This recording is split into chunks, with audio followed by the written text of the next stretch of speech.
किसी भी स्टॉक को बाई और सेल करने के लिए हमें तीन प्रकार का एनालिसिस करना बहुत जरूरी होता है।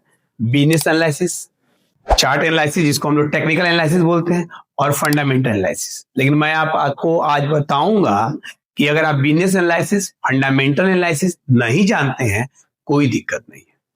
आप सिर्फ चार्ट को पढ़ना आ जाए अगर आपको, क्योंकि चार्ट ही सुप्रीम है। अगर आप चार्ट पढ़ना सीख जाते हो तो आप प्रॉफिट करोगे बहुत इजीली। तो चलिए चार्ट पढ़ना हम लोग सीखेंगे। तो आज के इस स्ट्रेटजी को कैंडल स्टिक स्ट्रेटजी कह सकते हैं, जिसके माध्यम से मैं आपको बताऊंगा सब कुछ, जिससे आप चार्ट को पढ़ना सीख पाओगे। तो सबसे पहले समझिए, प्राइस जो है हमारा जब डाउन ट्रेंड में हो, यानी कि डाउन ट्रेंड चल रहा हो, तो बॉटम कहां हो उसको आपको आइडेंटिफाई करना होगा। प्राइस जब अपना बॉटम बनाती है, आपको बॉटम पहचानना होगा। तो बॉटम पहचानने के लिए ध्यान दीजिएगा, ऐसे होगा।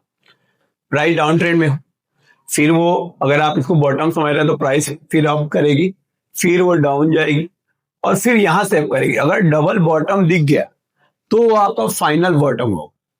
तो आपने जब डबल बॉटम पहचान लिया, उसका प्राइस ऐसे ही रन। इसको बोलते हैं रेंज एक्सपेंशन। देखिए, छोटे कैंडल्स बाद में बड़े कैंडल बन जाते हैं। बड़े कैंडल बनने के बाद कंसोलिडेशन होता है। ये देखिए, जब कंसोलिडेशन हुआ तो आप जो है एंट्री यहां पे लेंगे। This is your first entry.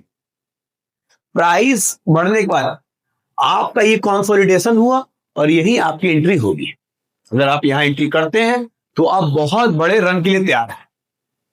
उसके बाद फिर देखिए, प्राइस अप गई, फिर यहां पर कंसोलिडेशन चालू हो गया। लेकिन कंसोलिडेशन ही आपको ब्रेकआउट बताता है, और कंसोलिडेशन में भी अगर कैंडल छोटे छोटे हो रहे हैं तो वो बहुत अच्छा हो। तो देखिए, यहां पर कैंडल ये बड़ा था, उसके बाद ये कैंडल छोटे छोटे हुए और फिर यहां से ब्रेकआउट हुआ। फिर प्राइस थोड़ी देर के लिए क्या करेगी, कंसोलिडेट करेगी। फिर प्राइस देखिए बड़े मूव के लिए तैयार हुई, ब्रेकआउट बहुत अच्छा। तो यानी प्राइस कैसे काम कर रही है चार्ट पे, वो देखिए चार्ट कैसे बन रहा है। आप सब तो बेसिक तो जानते ही होंगे कि ग्रीन कैंडल अप को और रेड कैंडल डाउन को एक्सप्लेन करता है, ठीक है। तो अब यहां से इस पूरे चार्ट के लिए जो स्ट्रेटजी है वो मैं समझाने की कोशिश आपको करूंगा, ठीक है।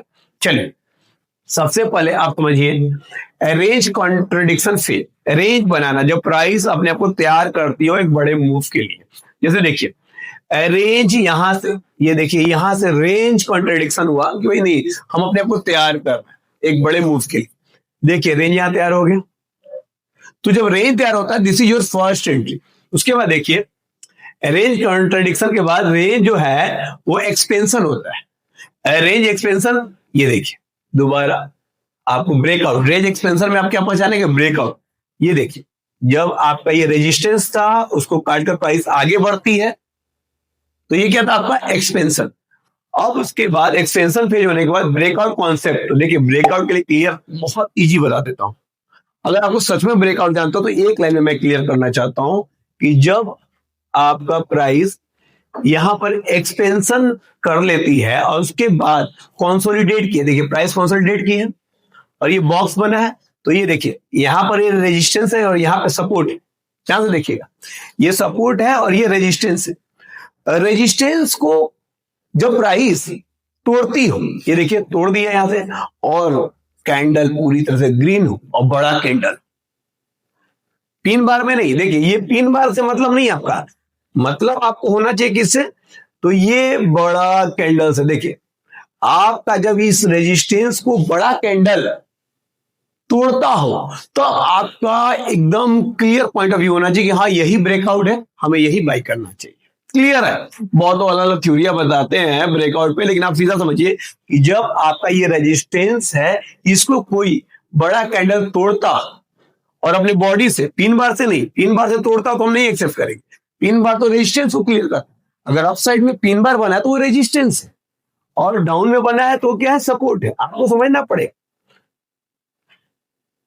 तो इसलिए आप अगर ब्रेकआउट पहचानना चाहते हैं तो पहले आपको क्या पहचानना पड़ेगा, रेंज। ये देखिए, ये रेंज है, ये आपका सपोर्ट हो गया पिन बार का निचला हिस्सा, और ऊपर ही हिस्से जो हो गया वो आपका रेजिस्टेंस हो। इन दोनों को ये बॉडी काट ली। उसके बाद देखिए एक्सपेंड कर दिया अपने आप। फिर आप यहां पर देख सकते हैं कि फिर से वही कंसोलिडेशन जोन आया, कंसोलिडेशन जोन के बाद फिर एक बड़ा मूव आया, जो बिग ब्रेकआउट। ठीक है, अब इसको देखिए ब्रेकआउट कॉन्सेप्ट क्या होता है। When price breaks upper resistance, वही बात, अपर रेजिस्टेंस को क्या करे, प्राइस कट करे, और क्या बड़े बड़े ग्रीन कैंडल के द्वारा, तो क्लियर हो जाता है। नेक्स्ट है एंट्री रूल क्या होना चाहिए। तो देखिए एंट्री रूल क्लियर होना चाहिए कि आप जब भी लेंगे कंसोलिडेशन पे लेंगे, और कंसोलिडेशन में क्या होगा, छोटे छोटे कैंडल बनने चाहिए। देखिए आप हमेशा देखेंगे छोटे छोटे कैंडल बने, आप देख लें जब भी कंसोलिडेशन होगा छोटे छोटे कैंडल बनेंगे, और वो बताता है कि वो प्रिपेयर कर रहा है एक बड़े मूव के लिए। देन आफ्टर क्या होगा, स्टॉप लॉस हो। देखिए स्टॉप लॉस कहाँ होना चाहिए, बड़ी बात होती है। तो आप जब भी प्राइस को बाई कर रहे हैं तो आपका जो स्टॉप लॉस होना चाहिए वो आपका सपोर्ट होना चाहिए, आपका सपोर्ट होना चाहिए। ये जो है आपको समझना होगा, आपका सपोर्ट टूटा है, आपको निकल जाना, तो आपका स्टॉप लॉस क्या होना चाहिए, आपके सपोर्ट। क्लियर। तो अगर आप किसी भी स्टॉक्स को बाई करते हो तो आपको चार्ट को ऐसे ही समझना पड़ेगा। सबसे पहले मैं क्लियर करता हूं, ध्यान दीजिएगा। सबसे पहले प्राइस जब अपट्रेंड में जाए, अपट्रेंड का आइडेंटिफिकेशन कैसे होगा भाई, आपको बॉटम पहचानना है, और बॉटम पहचानने के तरीके क्या है, जब डाउन ट्रेंड में प्राइस हो और फिर वो सपोर्ट ले, जहां से सपोर्ट ले फिर अप जाए और फिर डाउन जाकर फिर सपोर्ट लेकर बढ़े, यानी ये दो सपोर्ट क्रिएट हो जाए तो आप समझिए ये फाइनल बॉटम था, और उसके बाद फिर प्राइस चलना चालू करता है।